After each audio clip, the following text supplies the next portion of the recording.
என்ன நடக்குது?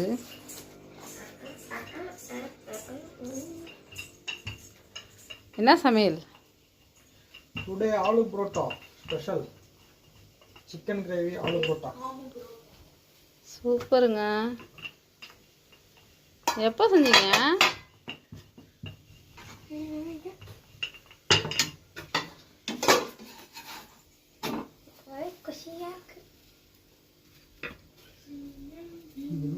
Hot box எடுத்து போ.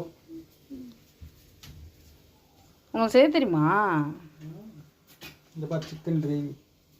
அதான் பார்த்தேன், சூப்பராக இருக்கு. நல்லா கேட்டு. நல்லா இருக்கு, உண்மையாக நல்லா இருக்கு. கொஞ்சம் டேஸ்ட் பண்ண தரீங்களா?